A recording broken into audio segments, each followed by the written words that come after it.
ನಾನು ಚಟಗಳನ್ನು ಬಿಡಬೇಕು, ನಾನು ಮುಂದಿನ ದಿನಗಳಲ್ಲಿ ಒಳ್ಳೆಯವರಾಗಬೇಕು ಅನ್ನೋ ಮಟ್ಟಕ್ಕೆ ನೀವು ಬೆಳೆದಾಗ ಮಾತ್ರ ನೀವು ದುಡಿದ ಹಣ ನಿಮ್ಮ ಮನೆಗೆ ಸೇರಬೇಕು, ನಿಮ್ಮ ಮಕ್ಕಳಿಗೆ ಸೇರಬೇಕು.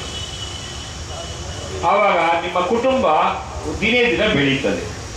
ಯಾವಾಗ ನೀವು ವೇಸ್ಟ್ ಮಾಡಿಕೊಂಡು ಚಟಗಳಿಗೆ ಬಲಿ ಆಗ್ತಿರೋ ಆವಾಗ ನಿಮ್ಮ ಕುಟುಂಬಗಳು ಹಸನಾಗುವುದಿಲ್ಲ, ಮತ್ತೆ ಶ್ರಮಜೀವಿಗಳಾಗಿ ಉಳಿತೀರಿ. ನಿಮ್ಮ ಮಕ್ಕಳು ಕೂಡ ಅದೇ ಜೀವನ ಟ್ರಾನ್ಸ್ಫರ್ ಆಗುತ್ತೆ. ಅದಕ್ಕೋಸ್ಕರ ಯಾವುದೇ ಕಾರಣಕ್ಕೂ ಇವತ್ತು ಶಬ್ದ ಮಾಡಬೇಕು ನೀವೆಲ್ಲ, ನಾನು ಇವತ್ತಿಂದ ನನ್ನ ಚಟಗಳೆಲ್ಲ ಬಿಡಬೇಕು, ನನ್ನ ಮಕ್ಕಳನ್ನು ಒಳ್ಳೆಯ ರೀತಿಯಲ್ಲಿ ಓದಿಸ್ಕೋಬೇಕು, ಒಳ್ಳೆಯ ಜೀವನ ಅವರಿಗೆ ನಾನು ರೂಪಣೆ ಮಾಡಬೇಕು ಅಂತ ಕೊಡ್ತೀನಿ ಅಂತ ನಾನು ಆಶಿಸ್ತೀನಿ. ಹಾಗೆ ಮುಂದಿನ ದಿನಗಳಲ್ಲಿ ನಿಮ್ಮ ಬದುಕು ಹಸನಾಗಲಿ, ಎಲ್ಲ ರೀತಿಯಲ್ಲೂ ಕೂಡ ಹಸನಾಗಲಿ.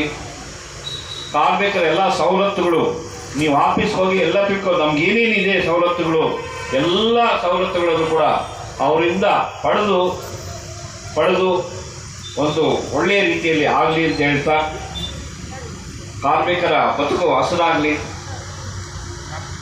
ಅಂತ ಹೇಳ್ತಾ, ನೀವು ನೋಡಿರಬೇಕು KGFನಲ್ಲಿ ನಾನು 100 ಕಿಲೋಮೀಟರ್ ಬಂದೆ, ನಿಮ್ಮ ಹತ್ರ ಬಂದೆ, ನೀವು ಕರೆದಿದ್ರಿ. ನಮ್ಮ ಕೃಷ್ಣಮೂರ್ತಿ ಅವರು ಬಿಡಲಿಲ್ಲ, ಸರ್ ನೀವು ಬರ್ಬೇಕು ಸರ್ ಅಂತ. ಅದಕ್ಕೋಸ್ಕರ ನಾನು ಅಷ್ಟು ದೂರದಿಂದ ಬಂದು ನೀವು ನಿಮ್ಮ ಬದುಕು ಸ್ವಲ್ಪ ನಾವು ಹೇಳಿದ ಮಾತುಗಳಲ್ಲಿ ಸ್ವಲ್ಪ ಚೇಂಜ್ ಆದರೆ ನೀವು ಬಂದು ಹೇಳಿದ್ದಕ್ಕೂ ಸಾರ್ಥಕ ಆಗ್ತದೆ. ನಿಮ್ಮ ಮಕ್ಕಳು ಒಳ್ಳೆಯದಾಗಲಿ, ನಿಮ್ಮ ಮಕ್ಕಳ ಜೀವನ ಚೆನ್ನಾಗಾಗಲಿ ಅಂತ ಹೇಳ್ತಾ ಇಷ್ಟು ಹೇಳಲು ಅವಕಾಶ ಕೊಟ್ಟಂಥ ವೇದಿಕೆಯಲ್ಲಿರುವ ಎಲ್ಲರಿಗೂ ಮತ್ತು ಮುಂಭಾಗದಲ್ಲಿರುವ ಎಲ್ಲ ಕಾರ್ಮಿಕರಿಗೂ ನಾನು ಮಗದೊಮ್ಮೆ ನಿಮ್ಮ ಚಟಗಳು ಬಿಡಬೇಕು ಅಂತ ಮತ್ತೊಮ್ಮೆ ಹೇಳ್ತಾ, ನಿಮ್ಮ ಮಕ್ಕಳು ಉದ್ಧಾರ ಆಗಬೇಕು ಅಂತ ಮತ್ತೊಮ್ಮೆ ಹೇಳ್ತಾ ನಾನು 2 ಮಾತುಗಳನ್ನು ಮುಕ್ತಾಯ ಮಾಡ್ತಿದ್ದೀನಿ. ಜೈ ಕಾರ್ಮಿಕರು. ಜೀವನ ಶೈಲಿ ಬದಲಾಗಬೇಕು ಅಂದರೆ ಅವರು ಮಕ್ಕಳೆಲ್ಲರನ್ನ ಓದಿಸ್ಬೇಕು. ನಾವು ಕಾರ್ಡ್ ಅಪ್ಲೈ ಮಾಡಬೇಕಾದ್ರೆ ಪ್ರತಿಯೊಬ್ಬರು ಕೆಲವೊಂದು ಹಳ್ಳಿ ಕಡೆ ಹೆಣ್ಣು ಮಕ್ಕಳನ್ನ SSLC ಆಗಿದ ತಕ್ಷಣ ನಿಲ್ಲಿಸ್ಬಿಟ್ಟಿರ್ತಾರೆ, ಸಾಕು ಇನ್ನೇನಕ್ಕಮ್ಮ ಅಂತಾರೆ.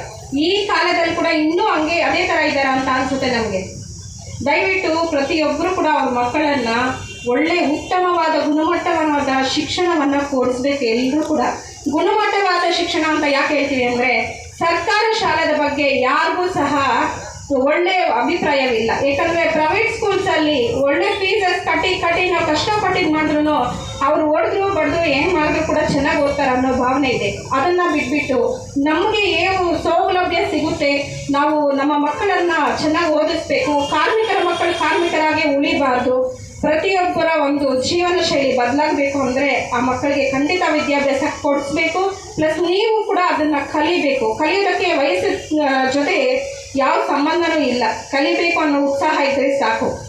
ನೀವು ಪ್ರತಿಯೊಬ್ಬರು ಕೂಡ ನಿಮ್ಮ ಮಕ್ಕಳಿಗೆ ಚೆನ್ನಾಗಿ ಓದಿಸಿ.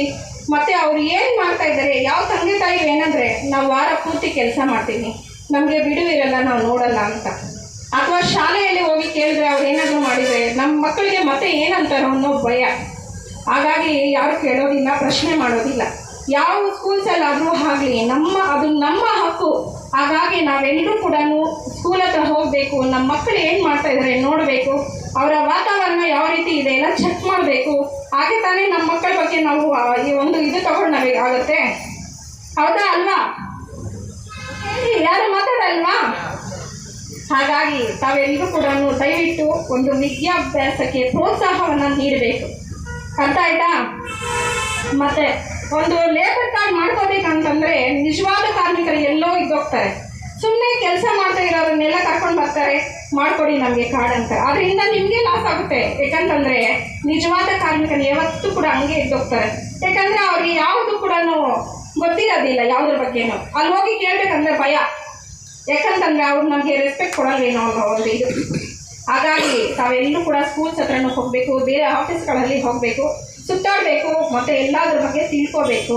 ಒಂದು ಕಾರ್ಮಿಕರ ಕಾರ್ಡಲ್ಲಿ ಏನೇನು ನಿಮಗೆ ಸೌಲಭ್ಯಗಳು ಸಿಗುತ್ತೆ ಮೊಟ್ಟ ಮೊದಲನೇದಾಗಿ ಅದನ್ನು ತಿಳ್ಕೋಬೇಕು. ನಿಮಗೆ ಮಕ್ಕಳಿಗೆ ಒಂದು ವಿದ್ಯಾಭ್ಯಾಸಕ್ಕೆ ಸ್ಕಾಲರ್ಶಿಪ್ ನೀಡ್ತಾರೆ, ಮತ್ತು ಮದುವೆಗೆ ನಿಮಗೆ ಧನ ಸಹಾಯ ಹಣವನ್ನು ನೀಡಲಾಗುತ್ತೆ 2 ಮಕ್ಕಳಿಗೆ. ಮತ್ತು ಅವರು ಸೆಲ್ಫ್ ಆಗಿದ್ರೆ ಮದುವೆ ಆಗದಿರ ಕಾರ್ಡ್ ಮಾಡ್ಕೊಂಡಿದ್ರೆ ಅವ್ರಿಗೆ ಸಹ ಸಿಗುತ್ತೆ. ಮತ್ತು ಏನಾದರೂ ನಾರ್ಮಲ್ ಡೆತ್ ಆದರೆ ನಿಮಗೆ 75,000 ಸಿಗುತ್ತೆ. ಮತ್ತು ಆಕ್ಸಿಡೆಂಟ್ ಡೆತ್ ಆದರೆ ಅದಕ್ಕೂ ಹಣ ಸಿಗುತ್ತೆ ನಿಮಗೆ. ಮತ್ತು ಡೆಲಿವರಿ ಬಾಂಡ್ಸ್ ಅವು ಮಾಡಿಸ್ಕೊಂಡ್ರೆ ಸಿಗುತ್ತೆ. ಯಾವುದೇ ಆಗಿರಲಿ ಫಸ್ಟು ನೀವು ವರ್ಕರ್ಸ್ ಆಗಿರಬೇಕು. ದಯವಿಟ್ಟು ಅದನ್ನು ಗಮನದಲ್ಲಿ ಇಟ್ಕೊಳ್ಳಿ. ಯಾರು ನಿಮಗೆ ಪರಿಚಯ ಇರ್ತಾರೆ ಅವ್ರನ್ನ ಕರ್ಕೊಂಡು ಬರ್ತೀರಾ, ನಾವು ನೋಡಿದ್ದೀವಿ ಮಾಡಿಕೊಡಿ ಅಂತೀರಾ. ಆ ಥರ ದಯವಿಟ್ಟು ಮಾಡಬೇಡಿ. ಯಾಕಂದರೆ ಅದರಿಂದ ನಿಮಗೆ ತುಂಬ ಲಾಸ್ ಆಗುತ್ತೆ. ಎಲ್ಲರೂ ಕೂಡ ಇದನ್ನು ಗಮನದಲ್ಲಿ ಇಟ್ಕೊಂಡು ದಯವಿಟ್ಟು ಒಂದು ನಿಮ್ಮ ಮಕ್ಕಳಿಗೆ ಉತ್ತಮವಾದ ಶಿಕ್ಷಣವನ್ನು ಕೊಡಿಸ್ಬೇಕು. ಇನ್ನೊಂದು ಲೇಬರ್ ಕಾರ್ಡ್ಸ್, ಪ್ರತಿಯೊಬ್ಬರು ಕಾರ್ಮಿಕರು ಲೇಬರ್ ಕಾರ್ಡ್ಸ್ನ ಮಾಡಿಕೊಡಿ. ಮತ್ತು ಅದರಿಂದ ಬರುವಂಥ ಪ್ರತಿಯೊಂದು ಸೌಲಭ್ಯಗಳನ್ನು ನೀವು ಪಡ್ಕೊಳ್ಳಿ. ಓಕೆನಾ?